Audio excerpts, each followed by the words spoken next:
दोस्तों, नमस्ते भाई। क्या हाल चाल है आप सभी के। दोस्तों जैसा कि आप जानते हैं, आपका अपने YouTube परिवार PRG एजुकेशन में हार्दिक स्वागत है। दोस्तों, हमने 9th के फर्स्ट चैप्टर के बारे में, यानी जो हमारा ऊपर दिख रहा है टॉपिक नंबर सिस्टम, उसके पहले प्रश्नावली 1.1 के बारे में हमने पूरे क्वेश्चन को डिस्कस कर लिया था। तो आज हम अपने दूसरे उसी के आगे 1.2 पे प्रश्नावली 1.2 को कवर अप करेंगे। तो उसमें जो भी क्वेश्चन हमारे 3-4 क्वेश्चन हैं उनको हम सॉल्व करने की जल्दी से कोशिश करते हैं और आपको खूब अच्छी तरीके से समझाते हैं। तो दोस्तों, हमारे साथ आप जुड़ जाइएगा और देखिएगा हम आपको किस तरीके से अच्छे अच्छे कंटेंट को उपलब्ध कराने की कोशिश करते हैं। तो दोस्तों, हमारा 1.1 खत्म हो गया था। अगर आपने उस वीडियो को नहीं देखा है तो हमारे उसका डिस्क्रिप्शन में लिंक मिल जाएगा, आप उससे देख लीजिएगा। ठीक है, तो बिना देरी किए हुए हम अपने दूसरे क्वेश्चन को स्टार्ट करते हैं। तो हम अपने दूसरे क्वेश्चन को लिख लेते हैं सबसे पहले। तो हमारा जो पहला मतलब हमारा जो सबसे पहले ऊपर क्या दिया गया है, वो करना क्या है, ट्रू फॉल्स बताना है। ट्रू या फॉल्स को बताना है, यानी कौन सा हमारा सही कथन है, सही कथन या गलत कथन।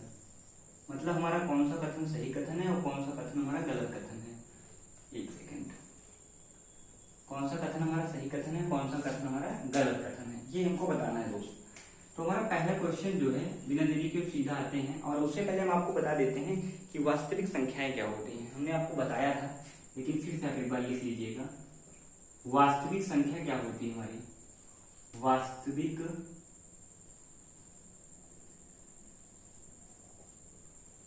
संख्या क्या होती है। क्या होती वास्तविक संख्या, यानी रियल नंबर्स। रियल नंबर्स हमारे क्या होते हैं, कोई बताएगा हमको रियल नंबर्स क्या होते हैं। देखो भाई, वास्तविक संख्याएं वे संख्याएं होती हैं जिनके अंदर परिमेय संख्याएं, अपरिमेय संख्याएं या भिन्नात्मक संख्याएं, मतलब कोई भी संख्या जो हमारी परिमेय, अपरिमेय या भिन्न के रूप में हो, वो हमारी क्या होती हैं, वास्तविक संख्याएं।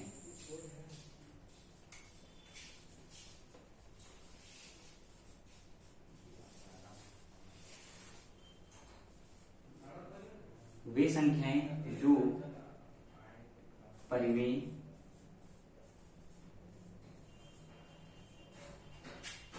अपरिमेय,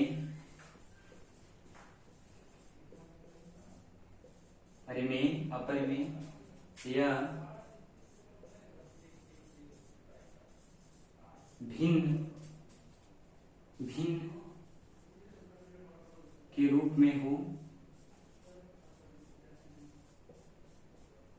भिन्न के रूप में हो, हमारी क्या होती है, रियल नंबर।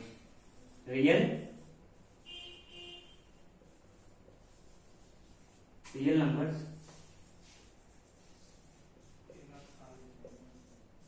कहलाती हैं। वे संख्याएं जो परिमेय, अपरिमेय या भिन्न के रूप में हो, रियल नंबर्स कहलाती हैं। ठीक है, इसको नोट कर लो।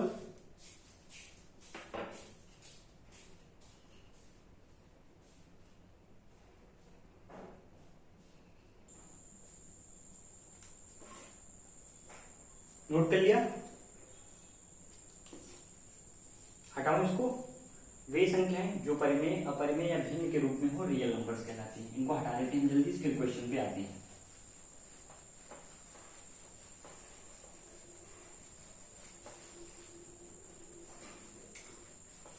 हम अपने पहले क्वेश्चन की तरफ बढ़ते हैं।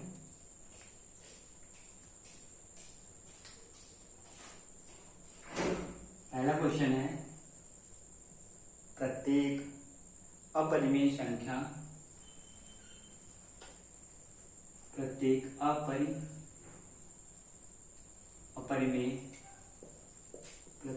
अपरिमेय संख्या एक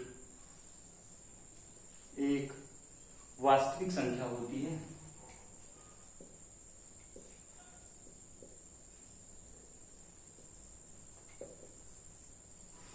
वास्तविक संख्या होती है। तो आंसर लिखेंगे हम लोग इसका सीधा यस या नो में, फिर रीजन बताएंगे। तो आंसर क्या होगा हमारा, प्रत्येक अपरिमेय संख्या एक वास्तविक संख्या होती है। तो लिखेंगे, देखो जो हमारी अपरिमेय संख्या होती है वो वास्तविक संख्या होती है, तो आप लिखेंगे सत्य, सत्य कथन, सत्य कथन। अब सत्य कथन का लिए है, किस लिए है सत्य कथन, प्रत्येक अपरिमेय संख्या एक वास्तविक संख्या होती है। तो जो वास्तविक संख्याएं होती हैं, हमने इससे पहले ही आपको कथन में दिखाया था कि वास्तविक संख्या के अंदर ही अपरिमेय संख्याएं सम्मिलित होती हैं, वास्तविक संख्याओं के अंदर ही अपरिमेय संख्याएं सम्मिलित होती हैं। तो आप इसको लिख लेंगे यहाँ पे,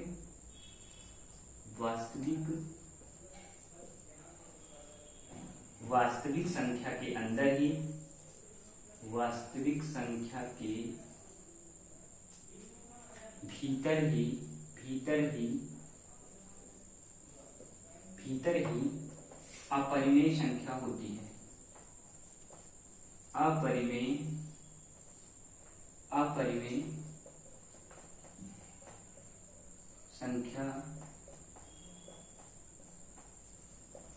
अपरिमेय संख्या होती है। वास्तविक संख्या के भीतर ही या उसके अंदर ही अपरिमेय संख्याएं सम्मिलित होती हैं। तो ये हुआ हमारे पहले कथन का आंसर, ये हुआ हमारे पहले कथन का आंसर। इसको नोट कर लो, फिर अगले क्वेश्चन पे बढ़ते हैं।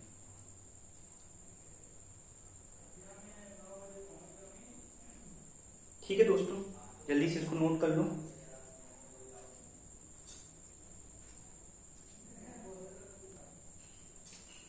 नोट कर लिया इसको, हटाओ इसको, चलो इसको साफ करते हैं हम लोग और अपने अगले क्वेश्चन की ओर जल्दी से बढ़ते हैं। अगला क्वेश्चन क्या है, क्वेश्चन नंबर 1 के अंदर ही आपका दूसरा पार्ट है। क्वेश्चन नंबर 1 के अंदर ही आपका सेकंड पार्ट है, सेकंड है। कौन सा क्या क्वेश्चन है आपका, क्वेश्चन हम लोग एक बार पढ़ लेते हैं। संख्या रेखा का प्रत्येक बिंदु, लिख लें जल्दी से, संख्या रेखा का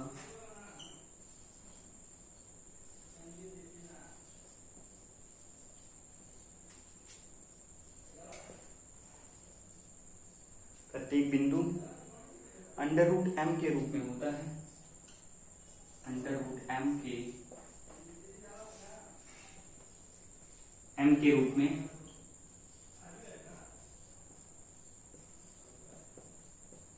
m के रूप में होता है, जहां m एक प्राकृतिक संख्या है, जहां m एक प्राकृतिक संख्या है। इसका आंसर लिखेंगे जल्दी से। आंसर क्या होगा दोस्त, संख्या रेखा के प्रत्येक बिंदु पर √m के रूप में होता है। तो ये आंसर तो हमारा क्या होगा, असत्य, असत्य। अब असत्य क्या होगा, क्यों होगा, उसका रीजन लिख लेते हैं, उसका रीजन लिख लेते हैं हम लोग। उससे पहले थोड़ा सा संख्या रेखा पे हम लोग इसको शो करके देख लेते हैं। मान लो ये हमारी संख्या रेखा हो गई, हम इसको डिपॉजिट कर रहे हैं, 0 राइट साइड में प्लस में, लेफ्ट साइड में माइनस में। तो देखो दोस्तों, रीजन में क्या लिखा जाएगा, इसको नोट करो।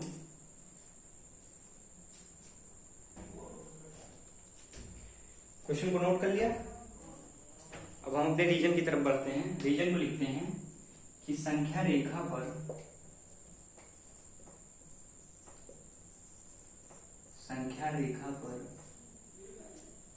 सभी बिंदु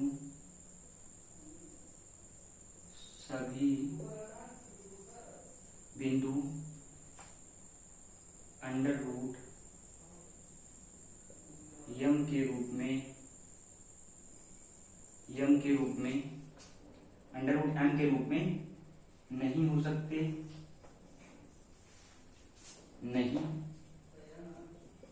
नहीं हो सकते धनात्मक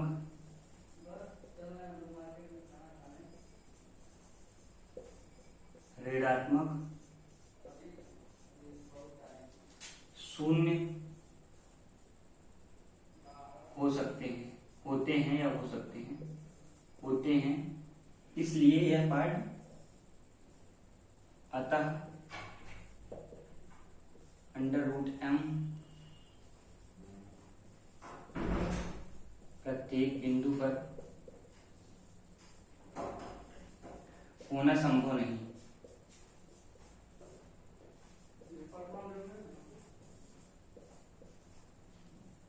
प्रत्येक बिंदु पर होना संभव नहीं है, यानी संख्या रेखा पर सभी बिंदु अंडर रूट m के रूप में नहीं हो सकते क्योंकि वो क्या होते हैं, क्योंकि वे धनात्मक ऋणात्मक शून्य होते हैं। अतः अंडर रूट m के रूप में प्रत्येक बिंदु होना या संभव पॉसिबल नहीं है। इसको नोट कर लो, अगले क्वेश्चन पे चलते हैं।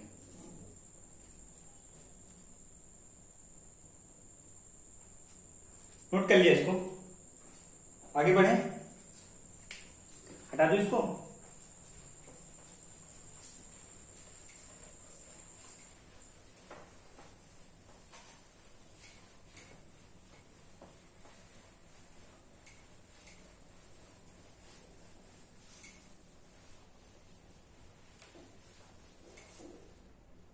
अगला क्वेश्चन क्या है, प्रत्येक वास्तविक संख्या एक अपरिमेय संख्या होती है। प्रत्येक वास्तविक संख्या, प्रत्येक वास्तविक संख्या एक अपरिमेय संख्या होती है। अपरिमेय संख्या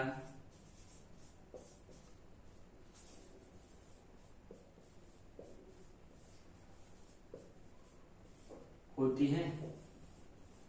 इसके आंसर को हम लोग लिखेंगे यस या नो में। पहले प्रत्येक वास्तविक संख्या एक अपरिमेय संख्या होती है, तो ये क्या हो जाएगा एकदम, आप अगर डिफिनेशन पढ़े हैं तो सीधा सीधा आंसर लिखेंगे असत्य। अब असत्य क्यों है, क्योंकि वास्तविक संख्याओं के अंदर ही हमारे क्या आते हैं, परिमेय अपरिमेय संख्याएं भिन्नात्मक आती हैं, लेकिन वास्तविक संख्या एक अपरिमेय संख्या है, यह गलत है। ठीक है, तो आप सीधा सीधा लिख दोगे कि हमारी वास्तविक संख्याएं, सभी वास्तविक संख्याएं,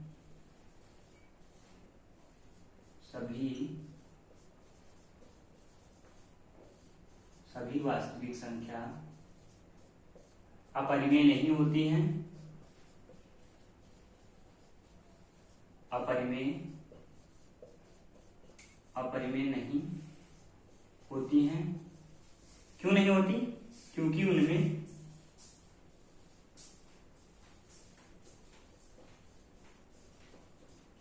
क्योंकि उनमें परिमेय संख्याएं शामिल होती हैं। परिमेय संख्या भी शामिल होती है।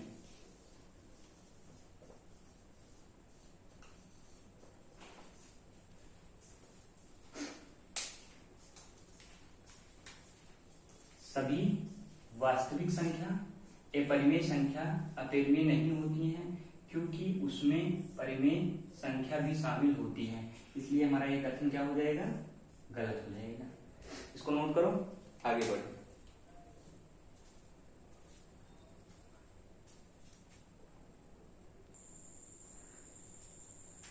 इसको नोट कर लिया, आगे बढ़े, इसको हटाते हैं।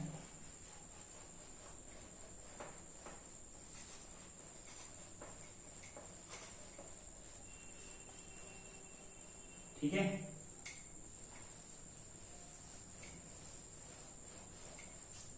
अब हमारा दूसरा क्वेश्चन आता है। क्वेश्चन को लिख लें, वीडियो में पुश करके क्वेश्चन को लिख देते हैं, क्योंकि क्वेश्चन लंबा है।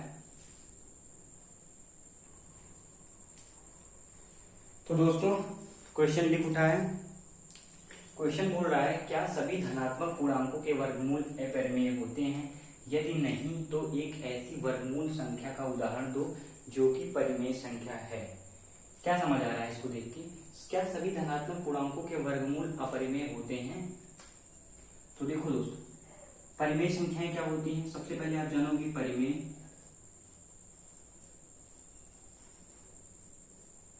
जिन्हें हम पी बाई क्यू के फॉर्मेट में लिखते हैं, और हमारा क्यू क्या होना चाहिए? Q does not is equal to zero.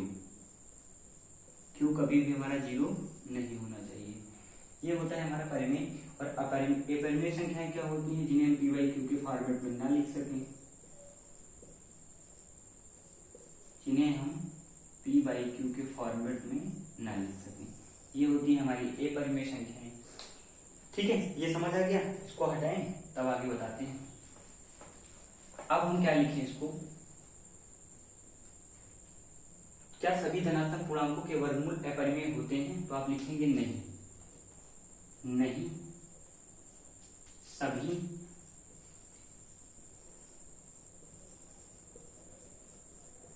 सभी धनात्मक पूर्णांकों के वर्गमूल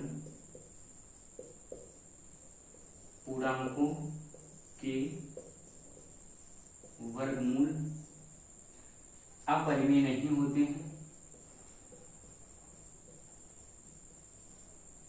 अपरिमेय नहीं होते हैं। ठीक है दोस्त, अब क्यों नहीं होते हम आपको इसको एक क्वेश्चन के थ्रू समझा देते हैं, एग्जाम्पल के तहत। एग्जाम्पल में पूछा है कि एक ऐसी संख्या बताओ जो कि क्या हो? परिमेय संख्या हो। तो दोस्त देखो, मेरी दो जो है ये क्या है? एक परिमेय संख्या है। ये हमारी दो एक परिमेय संख्या है। अब इसका वर्गमूल क्या बोले? 2 का वर्गमूल निकालेंगे हम इसको, तो ये हमारा √2 हो जाएगा। 2 का वर्गमूल निकालेंगे। यदि नहीं तो एक ऐसी वर्गमूल संख्या का उदाहरण दो जो कि परिमेय संख्या हो। तो मेरे भाई 4 हमारी क्या है? ये भी हमारी एक परिमेय संख्या है। और 4 का वर्गमूल क्या आ जाएगा? √4, यानी क्या आ जाएगा? 2। और 2 हमारी क्या है? परिमेय संख्या है। तो इस तरीके से हम बता सकते हैं, जैसे हमारा 16 हुआ, 9 हुआ। 9 हमारा क्या होगा? 9 भी हमारी एक परिमेय संख्या है, यानी 9 बाई 1 भाई, इसके बटे में कुछ नहीं तो 1 मानेंगे। 9 हमारी परिमेय संख्या है, इसका वर्गमूल निकालेंगे √9, और इसका वर्गमूल प्लस माइनस क्या आ जाएगा? 3। तो ये भी हमारी क्या है? एक परिमेय संख्या है। तो ये हुआ इस क्वेश्चन का आंसर। आप इसको नोट कर लो, फिर आगे क्वेश्चन पे बढ़ते हैं। इसको नोट कर लो।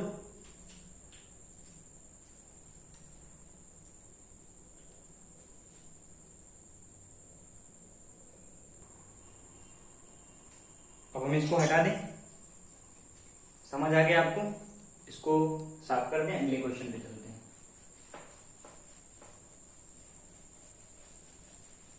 इसको साफ करके हम अपने अगले क्वेश्चन पे चलते हैं, और जल्दी से हम अपने अगले क्वेश्चन को खूब अच्छी तरीके से समझने की कोशिश करते हैं। ठीक है मेरे भाई, हम क्वेश्चन को लिख देते हैं, तब तक वीडियो को पुश कर देता हूं हम। ठीक है,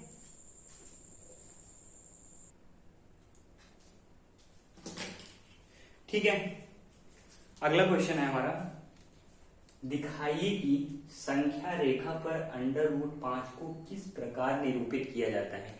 आपको ये बताना है। क्वेश्चन नंबर 3, 4 में 4 है ना, क्वेश्चन नंबर 3 है। 3 में आपको ये बताना है कि √5 को नंबर लाइन पे, नंबर लाइन जो हमारी होती है, हमने आपको पढ़ाया है, नंबर लाइन पे √5 को किस तरीके से प्रदर्शित किया जाएगा। तो दोस्तों इस तरीके के क्वेश्चन को सॉल्व करने के लिए हम आपको बहुत ही एकदम मेरे ध्यान से देखिएगा, इसको हम किस प्रकार से आपको समझाते हैं। सबसे पहले हम एक नंबर लाइन क्रिएट कर लेते हैं। ठीक है दोस्त, हम इसको 1-1 सेंटीमीटर के मार्कअप पर रख लेते हैं।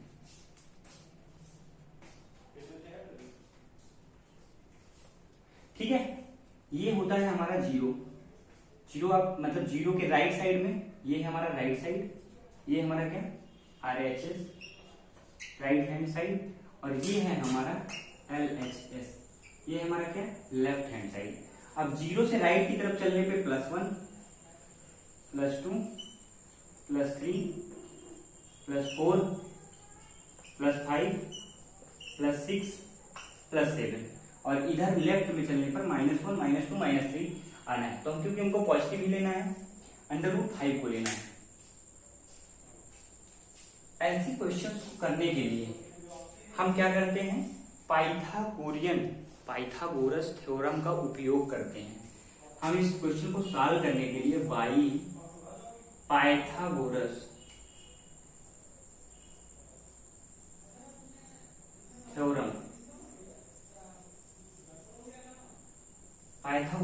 का सहारा लेते हैं।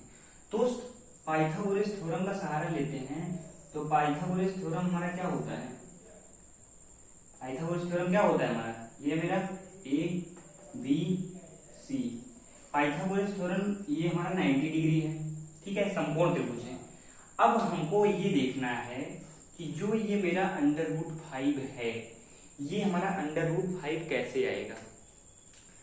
तो दोस्तों क्या अगर हम 0 से लेकर के 2 तक पॉजिटिव वे में चलें, यानी जो हमारा बेस हो वो 2 तक हो, तो मैंने अपने बेस को क्या मान लिया, 2 मान लिया मेरे दोस्त। और जो मेरी हाइट है उस हाइट को अगर मैं 1 सेंटीमीटर तक चलूं, 1 सेंटीमीटर तक चलूं, अगर मैं अपनी हाइट को 1 सेंटीमीटर तक लेके चलूं, 1 सेंटीमीटर तक, तो ये मेरी हाइट क्या हो गई, 1।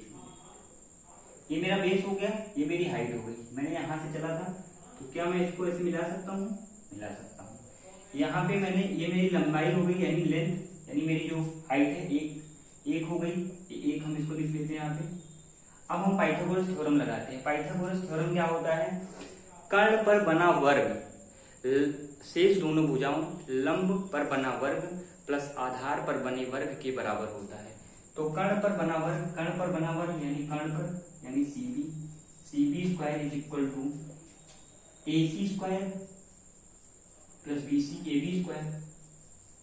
समझ आ रहा है, CB मालूम नहीं, निकालना है हमको। AC का स्क्वायर 2 का स्क्वायर करेंगे यानी 2 का स्क्वायर प्लस 1 का स्क्वायर, सॉरी यानी इसको इस सीक्वेंस में लिखो भाई। AC कितना है, 1 का स्क्वायर प्लस 2 का स्क्वायर, तो 2 दूना 4 प्लस 1 स्क्वायर 1, तो कितना आ गया, 5 आ गया। तो ये आया हमारा CB स्क्वायर। अब CB की वैल्यू को निकालनी है तो क्या हो जाएगा, √5 हो जाएगा। तो जो हमारा ये आया वो कितना आ गया, √5। अब यहाँ देखो ये बन रहा है समकोण त्रिभुज, समकोण त्रिभुज बन रहा है, तो इसमें पाइथागोरस थ्योरम लगाएंगे। इतना आपको समझ आया, इतना नोट करो। मैं पानी पी लूं फिर बताता हूं आपको।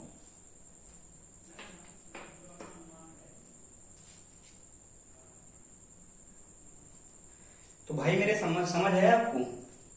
सबसे पहले मैंने नंबर लाइन को डिफाइन किया, उसके बाद मैंने क्या किया, यहाँ पे ये हमारा 90 डिग्री बन रहा है, ये हमारा 90 डिग्री बन रहा है। समकोण त्रिभुज बन रहा है, समकोण त्रिभुज पर कर्ण पर बना वर्ग, ये हमारा क्या है, ये है हमारा कर्ण, ये है हमारा क्या,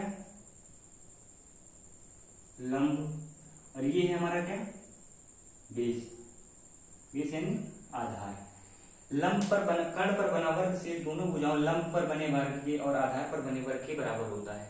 तो दोस्तों ये देखो, अब देखो ध्यान से समझना, ये हमारा हो गया O पॉइंट, और इसको हमने ले लिया A और इसको ले लिया हमने B। अब ध्यान से देखना, ध्यान से ये देखना कि जो हमारी लंबाई है, क्योंकि हमें इसको संख्या रेखा पर क्या करना है, √5 को क्या करना है, संख्या रेखा पर प्रदर्शित करना है। तो मेरे दोस्त ये समझना, ध्यान से देखना, इसमें आपको लगेगा गोला प्रकार। गोला प्रकार की नोक को हमें O केंद्र पर, गोला प्रकार की नोक को O केंद्र पर रखना है और O से B तक की लंबाई को मापना है। गोला प्रकार की नोक ये है, इसको हमें O पे रखना है, और जो हमारा B है यहां तक फैलाना है पेंसिल की नोक को, और इसकी लंबाई को मापना है। गोला प्रकार की नोक को लेना है, O पर रखना है और B तक फैलाना है, P तक फैलाना है। V तक फैलाओगे तो जो हमारी इसकी गोला प्रकार की जो हमारी ये क्या आ रही है, जो लंबाई आ रही है, उसी लंबाई पर रखते हुए हमको एक यहां से रख करके और एक यहाँ पे क्या लगा देना है, चाप लगा देना है। ध्यान से देखना, ओ पर रखना है गोला प्रकार की नोक को और पेंसिल को नोक को बी पर रखना है और यहां पर रख करके हमें बी पर एक चाप लगा देना है। इतनी ही लंबाई का, सेम लंबाई की दूरी पर यहाँ पे रख के एक चाप हम इस पे लगाएंगे, एक चाप ऐसे लगाएंगे तो हमारा चाप इसी बिंदु पर काटेगा। किसी बिंदु पर काटेगा, उस बिंदु का नाम हम लोगों ने डी रख लिया। तो मेरे दोस्त अब क्या हुआ, जो हमारी ओबी की लंबाई है, जो हमारी ओबी की लंबाई है, ओबी की लंबाई है, वो लंबाई हमारी ओडी के बराबर हो जाएगी। वो हमारी ओडी के बराबर हो जाएगी, यानी जो हमारी लंबाई ओबी है वो ओडी के बराबर हो जाएगी।